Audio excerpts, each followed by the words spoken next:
Welcome to Econ in the Wild. Today we're looking at why you can't buy a Birkin bag and why the world is running out of sand. It sounds like a riddle, doesn't it? Yeah. But if you pull the thread on both of those things, you end up at the exact same knot. The premise here is, it's pretty wild. We're taking two problems that seem totally unrelated, high-fashion luxury handbags, and, the gritty stuff we use to make concrete. Right. And we're claiming they are different faces of the same economic monster. Scarcity. That's right. And our mission for this deep dive is to take that word scarcity, which, you might remember from a dusty textbook or maybe AP Economics Unit 1.1, and just dust it off. Yeah. We want to move beyond the definition and see how this force actually shapes human biology, drives massive corporate lawsuits, and even fuels global organized crime. And honestly, I think we need to start by redefining the word itself. Because when I hear scarcity, my brain immediately goes to, empty shelves. I think of the pandemic, running out of toilet paper, or just, running out of chips at a party. But you're telling me that's a superficial understanding. It is. That's the colloquial use of the word. Yeah. But if we look at the academic foundation, specifically, drawing from sources like Barron's and standard economic theory, scarcity isn't just running out of something temporarily. Okay. It is the permanent condition of the human experience. It's the fundamental tension where our unlimited human wants just completely outpace the limited resources we have. Unlimited wants, limited stuff. That feels like a very philosophical way to start an economics discussion. Economics is philosophy, just with more graphs. Think about it. We always want more than exists. Better health, faster cars, more time, nicer houses. Sure. But to create any of those things, we need what economists call the factors of production. And those factors, they are not infinite. I've got my notes from the research packet here. The factors of production are the big four, right? Land, labor, capital, and entrepreneurship. Spot on. And we need to be precise about what those mean because it really matters for the stories we're covering today. Land isn't just dirt. It's all natural resources. Oh. Water, oil, minerals, trees, anything that comes from the earth. Okay. Labor is pretty self-explanatory. That's just human effort. But capital is the one that always trips people up. It's not money. Right, exactly. This is the biggest point of confusion for students. In economics, money is just a medium of exchange. It's paper. Capital refers to the physical tools and machinery used to make other things. Like a tractor. A tractor is capital. A factory robot is capital. A barista's espresso machine is capital. Got it. And finally, you have entrepreneurship. Which is the spark. It's the risk-taking ability to combine the other three: land, labor, and capital into something valuable. So the core economic problem, the monster as we call it, is that we have an infinite desire for the output, but a finite supply of those four ingredients. Precisely. All four are limited. You cannot have infinite factories, infinite workers, or infinite land. And that brings us to the most common trap people fall into. Okay. If I go to the store and they are out of your favorite ice cream, you might say, oh, there's a scarcity of mint chocolate chip. Right, I'd be annoyed and I'd say it's scarce. But technically you'd be wrong. That is not scarcity. That is a shortage. Okay, help me out here. Is this a distinction without a difference? I still don't have my ice cream. The difference is huge, actually. A shortage, like the one described by educator Jacob Clifford in our source material, is a temporary market imbalance. Temporary. It means the quantity demanded is greater than the quantity supplied at that specific price. It's a fixable problem. Fixable how? Well, the market has mechanisms for this. The store raises the price, which, lowers demand. Or the factory sees the high demand, hires a night shift increasing labor, and makes more ice cream. Oh, okay. Eventually, market forces push it back to equilibrium. A shortage is a glitch. Scarcity is the operating system. That's a really helpful analogy. So a shortage is a software bug we can patch. Scarcity is the hardware limit. Right. Scarcity is the fundamental finite nature of the universe. You cannot produce more time. You cannot produce more planet. No matter how efficient we get, we cannot make resources infinite. That is actually a little terrifying when you put it that way. It means we're constantly just hitting a wall. It's reality. And to understand how we negotiate with this reality, we have to look at the first face of scarcity, the one that hits closest to home because it involves the most finite resource you have, your time. This is the personal angle. In the outline, we're calling this sleep debt. And this really resonated with me because it moves economics out of the stock market and, well, into the bedroom. This is a classic example of absolute scarcity. And it centers on the fact that time is perfectly inelastic. Inelastic meaning you can't stretch it. Exactly. You cannot produce a 25th hour in the day. No amount of technology, no amount of money, and no amount of caffeine can buy you a 25th hour.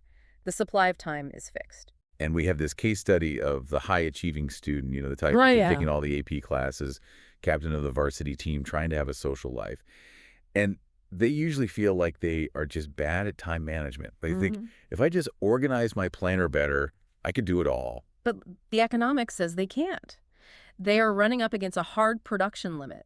In economics, we map this on a graph called the Production Possibilities Curve, or PPC. Right, and for anyone who's a visual learner, I have to say you should really check out the EconSketch whiteboard video we linked in the show notes. It lays out all the math and the diagrams just beautifully. It does, yeah. But just to walk through it mentally, imagine a curved line on a graph that shows the maximum output of two goods. Yeah. You can't be outside the curve. That's impossible. You can't produce more than your resources allow. Exactly. For a student, the trade-off is often between building human capital, which is studying, the grades, the skill acquisition, and maintaining physical capital, which is recovery and sleep. So if you want to move up the curve to get more human capital, say, studying that extra hour to ensure an A+, you literally have to slide down the curve and lose physical capital. You do. It's a zero-sum game within that 24-hour window. You are trading your biology for your resume. And this isn't just a graph, it's actually complicated by biology. Oh, how so? We found this fascinating point in the research that teenagers have biological clocks that naturally shift about 2 hours later than adults. Right, the circadian delay. Exactly. So they are biologically rigged to be awake late, but institutionally forced by schools to wake up early. They're being squeezed by scarcity from both ends, biology and bureaucracy. Which just exacerbates the scarcity of rest. And I was shocked by the macroeconomic impact of this. We aren't just talking about a kid being grumpy in homeroom or, needing an extra coffee. No, we're talking about massive economic drag. Data shows that sleep deprivation costs the global economy over $400 billion a year in lost productivity. $400 billion. That's the GDP of a small country, just vanishing because of the scarcity of rest. That number is staggering.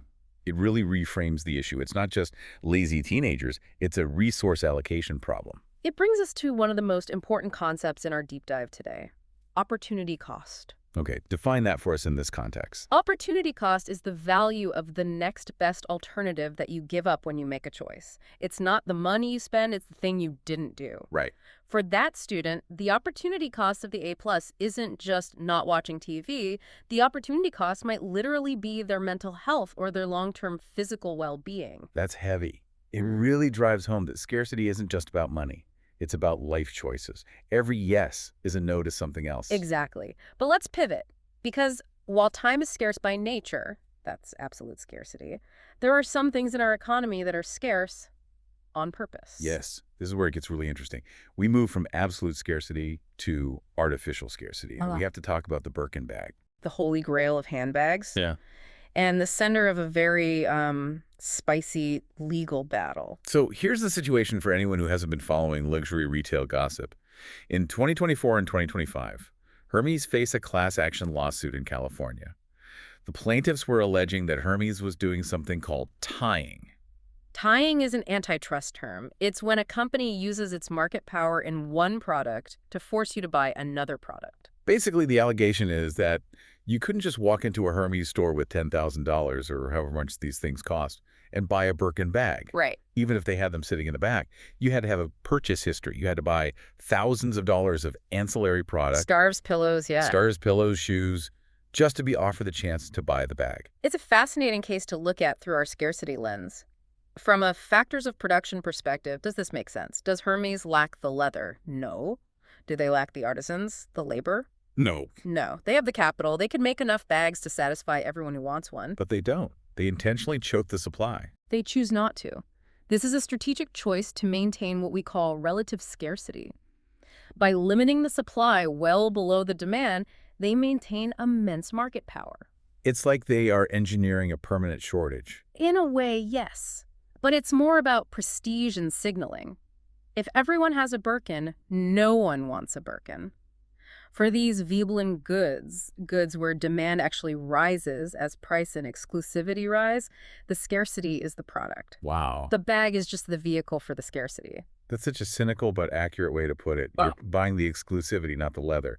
But Hermes isn't the first to play this game. If we want to understand artificial scarcity, we have to talk about the OG. De Beers. Diamonds. You can't talk about artificial scarcity without talking about De Beers. If you go back to the late 1800s, Cecil Rhodes founded De Beers during the diamond rush in South Africa. And his ambition wasn't small. I mean, he didn't just want to own a mine. He wanted to own the market. Correct. He understood the economics immediately. If all these new mines in South Africa just dumped their diamonds onto the market, the supply curve would shift right and the price would crash. Diamonds would become cheap. As cheap as turquoise. So he monopolized it. He did. By 1900, De Beers controlled about 90% of the global rough diamond production. And they did something very clever, something we call a buffer stock scheme. They knew that diamonds aren't actually that rare geologically, so they created a massive vault system. The literal stockpile. A massive one. By the 1980s, get this, De Beers held 2 billion carats in reserve in their vaults in London. 2 billion carats. That's hard to even visualize. It's a mountain of stones. They kept those stones off the market to keep prices 15 to 20 times higher than production costs. Wow. That is the definition of artificial scarcity. They controlled the supply curve with an iron fist. If demand dropped, they withheld supply. If demand rose, they released just enough to keep prices stable. But supply is only half the equation, right? Yeah. You can control supply all you want, but you also have to make people want the thing. And that is where the marketing magic comes in. In 1938, they launched the "A Diamond is Forever" campaign. Which is arguably the most famous slogan in history. It did something brilliant that goes beyond just catchy words. It turned a commodity, a rock, into an emotional necessity. But here is the key economic insight that people miss. By saying it is forever, they discouraged resale. Oh, wait, I never thought about that. If it's forever, you don't sell it. Exactly. Think about cars. Used cars compete with new cars. If you want a Ford, you can buy a new one or a used one. Right. But if people believe a diamond is a symbol of eternal love that must be kept in the family, they never sell it. De Beers successfully removed the secondary market supply. That is genius. Manipulative, sure, but genius. They stopped the customers from becoming competitors. It proves that branding can trump geology. They created a perception of scarcity where none existed geologically. It's mind-blowing. You have Hermes making you buy pillows to get a bag, and De Beers making you believe a rock is a measure of your love, all to keep prices high. It's manipulation of the highest order. It is. It's maximizing profit by manipulating the land factor of production withholding resources to create value. Speaking of the land factor, we have to pivot to our third story. And honestly, this is the one that surprised me the most. We've talked about absolute scarcity of time and artificial scarcity of luxury goods. Now we have to talk about physical scarcity of the most mundane thing imaginable. It's a global issue. We are running out of sand. I know. It sounds ridiculous when you say it out loud. It sounds like a joke. I look at a map, I see the Sahara Desert, I see beaches, I see dunes. How on earth can we be running out of sand? This is where we have to get really specific about our factors of production. Sand is the second most consumed natural resource on Earth, right after water. Wow. We use about 50 billion tons a year. 50 billion tons. What are we doing with it all? We are building the modern world, mostly concrete. Every building, every road, every bridge, but also every glass window, and crucially, every silicon chip in your phone and computer. It all starts with sand. Okay, but again, the Sahara Desert is right there. Why can't we just take a truck to the Sahara and load up? This connects back to the quality of the resource. Not all land or natural resources is created equal. Desert sand has been blown around by the wind for millions of years. Okay. The grains have been tumbling against each other in the air. They are perfectly round and smooth. Like marble. Exactly. And if you try to make concrete with desert sand, it's like trying to build a wall out of marbles. They don't lock together. The friction isn't there. The concrete just crumbles. So all that sand in the desert is effectively useless for construction. Useless. We need angular sand. Sand that has been tumbled down rivers or sits on jagged coastlines. The grains are rough and irregular. They lock together like puzzle pieces. That is the sand we need to make strong concrete. And that is the sand we are running out of. We are stripping riverbeds and beaches faster than nature can replenish them. Yeah. It takes nature thousands of years to make that sand. We consume it in days. And this is where the story gets wild. Because when you have a resource that is absolutely essential for modern civilization, literally the foundation of our cities, And it becomes scarce. People don't just say, oh, well, let's stop building. No, they get desperate. And we're seeing the rise of sand mafias, Yeah. particularly in places like India and Vietnam. Sand mafias. That sounds like the title of a bad B-movie, but the reporting on this is grim. It's very real. Very real. There are documented cases of people being killed over illegal sand mining. Journalists, government officials, rival miners. It is a violent black market trade. Unbelievable. The demand for concrete is so high that organized crime has stepped in to supply the sand, regardless of the law or the environment. And the environmental cost is crazy. Yeah. I read in the notes that entire islands in Indonesia have just disappeared. Dredged away. They literally dug up the island, put it on a boat, and shipped it to Singapore or other nations to expand their coastline or build a skyscraper. That is profound. We are literally consuming the geography of the planet to build cities. And unlike the Birkin bag, this isn't marketing. This isn't Hermes deciding to hold back stock. Unlike the diamonds, this isn't a stockpile in a vault in London. This is a hard physical limit.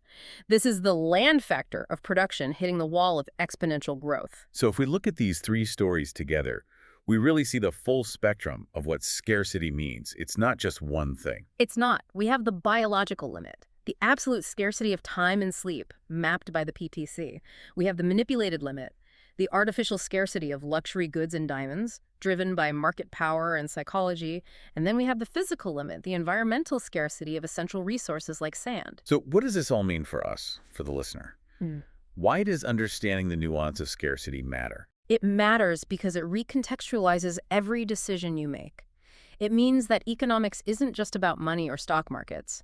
Economics is the study of how we make choices in the face of these limits. Right. Whether you are that student deciding whether to sleep or study, a CEO deciding how many bags to release to maximize brand equity, or a builder trying to source concrete, you are always negotiating with scarcity. You can't escape it. It's the water we swim in. You can't. You could only manage the trade-offs. Every choice has an opportunity cost. Which brings us to our final thought. We've talked about the scarcity of time, the scarcity of stuff, and the scarcity of the planet. But there is one more resource we haven't touched on. And it's one that is becoming more and more relevant every day. We are living in the age of AI. Content is becoming infinite. You can generate 1,000 images, 1,000 essays, 1,000 songs in a second. We are drowning in an abundance of information. But economics tells us that when one thing becomes abundant, something else usually becomes scarce. That's the rule. When information is cheap, attention becomes expensive. Exactly. The scarcest resource of all might not be sand or diamonds anymore. It might be your attention. And that raises a massive question for everyone listening. If your attention is the most valuable, scarce asset you own, the one thing that everyone from advertisers to algorithms is fighting for, what is the opportunity cost of giving it away to a screen? That is something to really sit with. Are you spending your scarcity wisely? Thanks for diving in with us. Always a pleasure to explore the wild side of economics. We'll catch you next time on Econ in the Wild.